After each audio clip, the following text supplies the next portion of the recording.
राधे राधे दोस्तों, जय श्री लाल धागे बाबा की। कैसे हैं आप सब? उम्मीद करती हूँ आप सब अच्छे होंगे।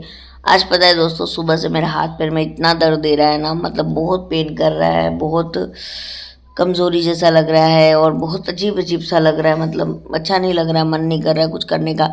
और मैं थोड़ा सा मेकअप में आई हूँ क्योंकि बहुत लोग मुझे बोलते हैं कि आप मेकअप क्यों नहीं करती हैं, मेकअप क्यों नहीं करती हैं। तो मैं आपको बता दूं कि जब इंसान को थोड़ा भी थकावट लगता है या कुछ लगता है ना दोस्तों, तो करने का मन नहीं करता है रियली। लेकिन फिर भी आप लोग बोलते हो, इसलिए मैंने कहा कि थोड़ा हुलिया सुधार के ही जाऊं। लेकिन जो लोग मेरे वीडियो में नॉलेज लेने के लिए आते हैं, जो लोगों को नॉलेज से मतलब है, वो मुझसे कभी सवाल नहीं करते, उनको अपने नॉलेज से मतलब होता है। और यही बात मुझे बहुत पसंद आती है कि आप मेरे वीडियो को नॉलेज के लिए देखना पसंद करते हैं, ना कि मेरे मेकअप को, ना मेरे मुंह को। इससे कोई लेना देना आपका नहीं होता है, ये बहुत अच्छी चीज़ है। अब बात करते हैं दोस्तों कुछ चीज़ों के बारे में। देखिए, जब आप प्रेगनेंसी प्लान कर रहे होते हो, आपकी प्रेगनेंसी नहीं हो रही होती है, तो आपको कुछ टेस्ट करवाने पड़ते हैं। यानी पहली बार हम डॉक्टर से जाके मिलते हैं। पहली बार जब हम डॉक्टर से जाके मिलते हैं तो हमको क्या बताना होता है डॉक्टर को? देखिए, नॉर्मली पहले तो आप 1 साल घर में अच्छे से ट्राई कर लीजिए। 1 साल अपने आप को ट्राई करिए कि आपके बच्चे हो रहे हैं कि नहीं हो रहे, नेचुरली ट्राई करिए। नहीं होते हैं, आप डॉक्टर से जाके मिलिए। सबसे पहले आपको आपके पीरियड की साइकिल 2 महीने की याद रखनी है कि आपको पीरियड की साइकिल आपको कितने तारीख को आई थी, कितने दिन चला था, ये सारी चीज़ें डॉक्टर आपसे बताती है। तो देखो, जब शुरू शुरू में आप की प्रेगनेंसी नहीं होती, डॉक्टर के पास जाते हो, तो आपको कुछ टेस्ट करवाने होते हैं। ये मैं क्यों बता रही हूँ अभी मैं बताऊँगी आपको। तो आपको कुछ टेस्ट करवाने होते हैं। पहला टेस्ट होता है कि आपका सीबीसी पूरा से काउंट होता है, मतलब आपका हेमोग्लोबिन से लेके सारा चीज़ देखा जाता है। दूसरा होता है आपका थायराइड का टेस्ट। तीसरा होता है डायबिटिक का टेस्ट, है ना। और फिर होते हैं अल्ट्रासाउंड्स। अल्ट्रासाउंड्स में हमको सिस्ट पता चल जाता है, पीसीओएस पता चल जाता है, पीसीओडी पता चल जाता है। इनर अल्ट्रासाउंड और आउटर अल्ट्रासाउंड, 2 तरह के अल्ट्रासाउंड्स होते हैं, जिसमें कि हमको हमारी बॉडी के अंदर हो रही चीज़ों के बारे में पता चल जाता है। उसके बाद में डॉक्टर जो है वो आपको मेडिसिन पे रखती है, 2-3 महीने फिर ट्राई करती है। फिर नहीं होता है तो डॉक्टर आपको ट्यूब ब्लॉक के लिए टेस्ट लिखती है। अब ट्यूब ब्लॉक के लिए कौन सा टेस्ट होता है? तो ट्यूब ब्लॉक के लिए होता है एचएसजी टेस्ट। एचएसजी जो टेस्ट होता है, उससे आपके ट्यूब के ब्लॉकेज का पता चलता है कि आपका ट्यूब कहाँ से ब्लॉक था, कहाँ से नहीं था। ये पूरी डिटेल आपको पता चल जाती है। ट्यूब ब्लॉक के बारे में पता चलने के बाद में फिर डॉक्टर देखती है कि आपके दोनों ट्यूब ब्लॉक है, एक ट्यूब ब्लॉक है। अगर वो ब्लॉक है तो कहाँ से ब्लॉक है, बीच से ब्लॉक है, ऊपर से ब्लॉक है, नीचे से ब्लॉक है, वो सारा कुछ देखती है। उसके बाद में डॉक्टर सजेस्ट कर देती है। अगर आपका एक ट्यूब ब्लॉक होता है तो डॉक्टर आपको बोलती है कि आप प्रेगनेंसी कंसीव कर सकते हो एक ट्यूब में भी। तो वो आपको ट्राई करने के लिए अलग अलग तरीके से बताती है।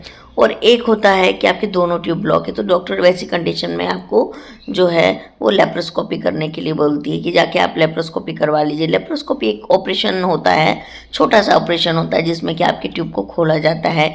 अगर आपके बहुत ज़्यादा सिस्ट बने हुए हैं तो उसको हटाया जाता है, फाइब्रॉइड होता है तो उसको हटाया जाता है। तो इस तरीके से आप लेप्रोस्कोपी करवा सकती हैं। लेकिन लेप्रोस्कोपी में एक खतरा ये होता है कि अगर आप जो है वो सही नर्सिंग होम या सही डॉक्टर से नहीं करवाई, एक्सपीरियंस डॉक्टर से नहीं करवाई, तो आपका हो सकता है कि ट्यूब ओपन भी ना हो और आपको बहुत सारी समस्या भी होना चालू हो जाए। तो जब भी लेप्रोस्कोपी करवाना हो ना, तो डॉक्टर से अच्छी डॉक्टर के पास से आप करवाइएगा, अच्छे से अच्छे हॉस्पिटल में करवाइएगा। इस बात का ध्यान रखिएगा। बहुत लोग मुझे पूछते हैं कि आपका एचएसजी कहाँ से हुआ था, तो मैं आज आपको अपना एचएसजी की कहानी बताती हूँ। मेरा एचएसजी जब मैंने फर्स्ट टाइम करवाया था ना, या साक्षी में, एक हमारे इधर नर्सिंग होम है, मेरी डॉक्टर जो है डॉक्टर अंजू बाजोरिया, जमशेदपुर की डॉक्टर है, अच्छी डॉक्टर है, आप उनको भी दिखा सकते हैं। मैंने उनसे ट्रीटमेंट इसलिए छोड़ा क्योंकि मुझे एलोपैथिक ही छोड़ना था। मैं एलोपैथिक में ट्रीटमेंट नहीं लेना चाहती थी क्योंकि वो मेरे को कुछ रिजल्ट नहीं मिला डॉक्टर दोस्तों मुझे एलोपैथिक से, तो मैंने इसलिए एलोपैथिक छोड़ दिया। लेकिन अगर आप जमशेदपुर से हैं तो डॉक्टर अंजू बाजोरिया गूगल पे सर्च करेंगे, उनका कॉन्टैक्ट नंबर आ जाएगा, आप उनसे जाके मिल लीजिएगा। तो जो डॉक्टर अंजू बाजोरिया, उन्होंने मेरे को 160 का कोई हॉस्पिटल था वहाँ का, नर्सिंग होम का मुझे दिया। अब मैं वहाँ गई, मुझे सबसे बुरा बात क्या लगता है पता है एचएसजी में, कि एचएसजी जब करवाते हैं ना तो किसी सीनियर डॉक्टर को करना चाहिए, क्योंकि एचएसजी में एक प्रॉब्लम होती है। अगर आप भी एचएसजी कराने के लिए सोच रहे हैं ना, तो मैं आपको एक चीज़ बता दूं, अगर आपको एनेस्थेशिया दे के करता है तब तो बहुत अच्छी बात है, आपको पेन पता नहीं चलेगा। अगर विदाउट एनेस्थेशिया दे कर रहा है तो आपको एक चीज़ याद रखना है कि पेन में अपने बॉडी को टाइट नहीं करना है। अगर आपको बहुत ज़्यादा पेन कर रहा है, आप बॉडी को टाइट कर रहे हो, तो आपका जो है ना क्या बोलते हैं, ट्यूब ब्लॉकेज नहीं होने के बावजूद भी ना ट्यूब ब्लॉकेज बता देता है। कभी कभी किसी का ट्यूब ब्लॉक होने के बावजूद उसका ओपन बता देता है। तो इसीलिए आपको समय बॉडी को एकदम रिलैक्स छोड़ना है, नॉर्मल छोड़ना। हाँ, पेन होता है, जिसका ट्यूब ब्लॉक होता है ना उसको पेन ज़्यादा होता है, जिसका ट्यूब ब्लॉक नहीं होता है, कम है, उसको कम होता है। बट पेन तो होता है, कम होता है, ज़्यादा होता है, पर होता है।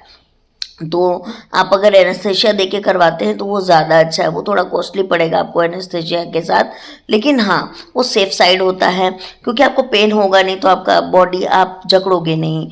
तो इसीलिए आप वहाँ से करवाइए। मुझे किसी ने पूछा था कि आपने कहाँ से कराया था, तो मैं उसका नहीं आपको सजेशन देना चाहती हूँ, क्योंकि वो मैंने जब फर्स्ट टाइम जिनसे करवाया था वो अच्छी जगह नहीं थी। रीज़न क्योंकि वहाँ पर जो मेरा किया था वो किसी डॉक्टर ने नहीं किया था, प्रैक्टिशनर ने किया था, पहली बात। दूसरी बात है कि उनको ये चीज़ें बतानी चाहिए थी कि देखिए आप अपने बॉडी को ऐसे मत करिएगा, नहीं तो आपका रिपोर्ट गलत आ सकता है।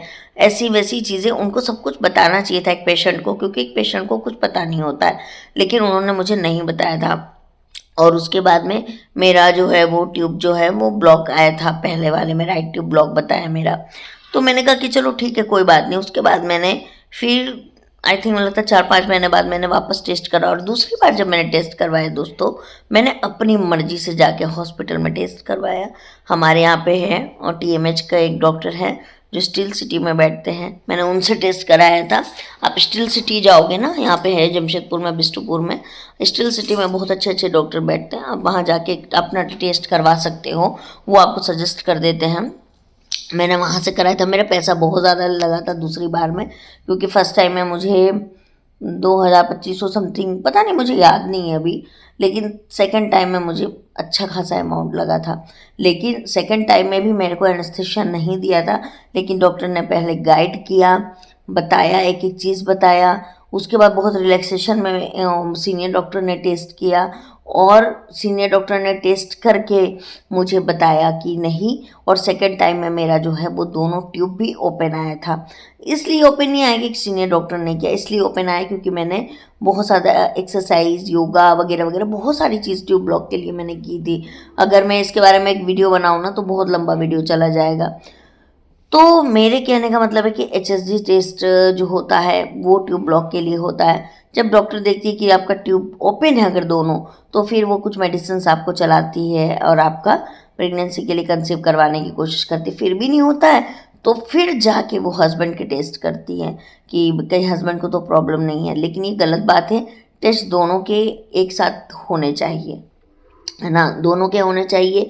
अब एक बात करते हैं, जैसे कि मुझे किसी फीमेल ने बोला था कि दीदी मेरे हस्बैंड को ना इच्छा नहीं करती है साथ में सेक्स करने की, या मुझे भी इच्छा नहीं करती है। तो देखो दोस्तों, एक औरत का अगर हार्मोन इम्बैलेंस होता है ना, तो एक पुरुष का भी हार्मोन इम्बैलेंस होता है। जैसे आपको स्ट्रेस होता है ना, वैसे उनको भी स्ट्रेस होता है। जैसे आपको थायराइड होता है ना, वैसे उनको भी थायराइड होता है। तो अगर उनको मन नहीं कर रहा है तो किसी अच्छे गायनोकोलॉजिस्ट के पास जाइए, जहाँ पे काउंसलिंग करता हो डॉक्टर। काउंसलिंग करेगा। लेबिडो कम होना एक भयानक ही एक तरह का है ये प्रॉब्लम, बिकॉज ऑफ ये शुरू शुरू में तो आदमी छोड़ देता है कि चलो कोई बात नहीं, इच्छा नहीं करिए, लेकिन ये अगर लगातार आपके साथ हो रहा है तो ये सीरियस टॉपिक है। आपको इसके बारे में डॉक्टर से जाके ज़रूर बात करना चाहिए। तीसरी बात है कि देखिए, इंसान का खुश रहना ना बहुत ज़रूरी है। जैसे कि बाबा भी बताते हैं कि देखिए आपको आपके पति से अच्छे से बात करनी है, अच्छे से बैठ के चीज़ें करनी। वो ऐसा क्यों बताते हैं? क्योंकि जब दो इंसान एक साथ रहने वाले खुशी खुशी एक दूसरे के साथ रहते हैं ना, आधी प्रॉब्लम उसी में सॉल्व हो जाती है। लेकिन आप अगर खुश नहीं हैं, आप एक दूसरे के साथ चिढ़े हुए हैं, एक दूसरे के साथ औपचारिकता के साथ आप सेक्स कर रहे हैं क्योंकि आपको बच्चा चाहिए, तो वैसा सक्सेस होता भी नहीं है दोस्तों, मेडिकली सक्सेस नहीं होता है। तो इसीलिए आप जो है, अगर आपको इन चीज़ों से रिलेटेड समस्या है ना, किसी बढ़िया डॉक्टर के पास दोनों हस्बैंड वाइफ जाइए और जाके पता लगाने की कोशिश कीजिए कि क्या दिक्कत है। अगर हस्बैंड को नहीं मन कर रहा, आपको ऐसा लग रहा है कि नहीं मेरे हस्बैंड बार बार इरिटेट होते हैं, नहीं करने का मन करता है, तो एक बार उनका थायराइड का टेस्ट करवा लीजिए। हार्मोनल इम्बैलेंस के लिए उनके जो हार्मोन्स होते हैं, जो सेक्सुअली हार्मोन्स, उसके टेस्ट होते हैं, वो सारी चीज़ करवा लीजिए, जिससे कि आपको पता चलेगा कि आपके पति की ज़िंदगी में उनके शरीर के अंदर में क्या प्रॉब्लम्स चल रही है। इन चीज़ों को हम बहुत ना माइनर लेते हैं कि नहीं कोई बात नहीं, नहीं हो रहा, लेकिन आपको पता है एक बच्चा पैदा करने के लिए दो इंसान का ना फिजिकल के साथ मेंटली भी स्वस्थ होना बहुत ज़रूरी है। अगर आप मेंटली हरासमेंट है, मेंटली आप परेशान हैं, तो मतलब होना बहुत मुश्किल है ना। तो इसीलिए मैं तो ये चीज़ आपको बोलूँगी, और दोनों को हैप्पीनेस के साथ रहना बहुत ज़रूरी है। तो ये सारे कुछ टेस्ट होते हैं, तो कल मैं डॉक्टर के पास जाऊँगी, तो इसीलिए मैंने आज अपने वापस से CBC test, thyroid test, diabetic test, सब टेस्ट मैंने वापस से करवाए हैं, क्योंकि अगर इसमें से कोई भी प्रॉब्लम निकलता है तो डॉक्टर मुझे उसके अकॉर्डिंग दवाई देगी, लेकिन अगर इसमें से कोई भी प्रॉब्लम नहीं निकलता है तो डॉक्टर मुझे दूसरी दवाई देगी। इसीलिए टेस्ट करना बहुत ज़रूरी है। जब आप लाल धागे बाबा के वहाँ भी जाओगे तो वहाँ पर भी पर्ची में पूछा जाता है कि आपको कौन सी समस्या है, आपको क्या दिक्कत है, आपको क्या प्रॉब्लम है, सब कुछ पूछा जाता है। आदमी का मोटिलिटी, स्पर्म काउंट, सब कुछ लिखा जाता है। क्यों लिखा जाता है? क्योंकि उसके अकॉर्डिंग आपको दवाई मिलेगी। लेकिन अगर आप ये चीज़ें नहीं बताते हो तो दवाई फिर आपको गलत दवाई मिलेगी और उसका असर आपको नहीं मिलेगा, है ना। तो बस यही था, आज मैंने अपनी एचएसजी की स्टोरी बताई कि मेरा एचएसजी कितना भयानक और पेनफुल था मेरे लिए। खैर चलती हूँ मैं आप लोगों से, और देखती हूँ आज लाइव आऊँगी कि नहीं, क्योंकि आज मेरे को इच्छा नहीं कर रही है लाइव आने की दोस्तों, तबीयत ठीक नहीं लग रही है अंदर से। तो देखते हैं क्या होता है। और चलिए कल मैं मिलूँगी आप लोगों को, कल गांव का ब्लॉग आपको दिखाऊँगी, मेरे गांव के लोगों से मिलवाऊँगी। ये मेरी ननद हैं, मंझली ननद, बड़ी ननद, छोटी ननद, तीनों ननद आस पास ही 1 किलोमीटर दूर में इस तीनों के घर हैं। मतलब एक गांव, 2 गांव, 3 गांव, ऐसे सटे सटे गांव हैं। तो देखते हैं कल हम लोग कहाँ कहाँ जाते हैं। डॉक्टर के पास पहले दिखा लेंगे, वहाँ से हो जाएगा तो फिर हम लोग जाएंगे। जो भी होगा, जैसा भी होगा, आप लोगों के साथ शेयर करूँगी, है ना। चलिए मिलती हूँ आप लोगों से। राधे राधे, जय श्री कृष्णा, जय श्री लाल धागे बाबा की।